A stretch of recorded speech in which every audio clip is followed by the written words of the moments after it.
You'll only get so far doing cookie cutter copy paste workouts that you find online, so it's important early on in your fitness journey to learn how to construct for yourself sufficiently stimulative workouts.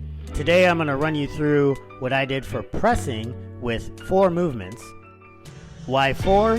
Anything from 2 to 5 movements is generally pretty good, and because generally you can load them the most, you want to put your free weight movements towards the beginning of the rotation when you have the least amount of fatigue, so you can put forth the greatest amount of physical and mental effort towards them.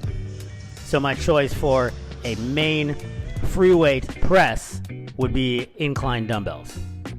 If my chest ever decides to heal, this is probably where I'd put barbell press instead.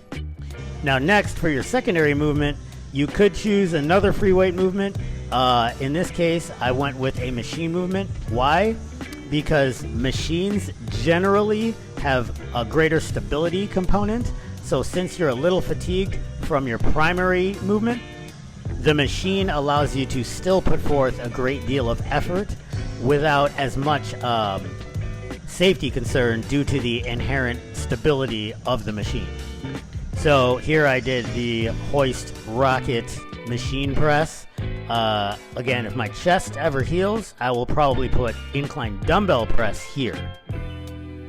Okay, so now we've done our primary and secondary movements, we move on to the accessories. So everything after the first 2 movements is kind of pretty much like optional, but since my pressing strength is compromised, I can't really go super heavy on dumbbells or the machine. I got to make up for it with extra volume. So here for a calisthenic movement, a body weight movement, I'm doing barbell pushups, or Louie's as they're called. And these, because they are a body weight movement, I'm doing relatively close to right up to failure. And at this point, 3 movements in, especially after conditioning, fatigue is starting to become a serious factor. So that could be it. 3 movements, like a primary, a secondary, and an accessory, is totally fine. But again, didn't really lift super heavy, so I added a 4th movement, a single joint isolation, in this case, easy curl bar tricep pushdowns. I've been kind of overdoing the long head work with the overhead extensions, so I went with just a regular kind of push down this time to spread the bias to all 3 of the heads.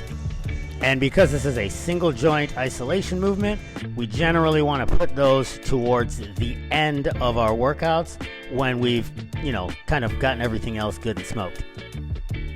So that's pretty much it, folks. At a minimum, you want to have a main or a primary movement and a secondary movement. And then, if you feel the need, 1 or 2 additional accessories afterwards. Just be wary of adding too much volume too soon.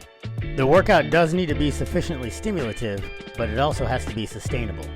Consistency is a superpower. Thanks for watching.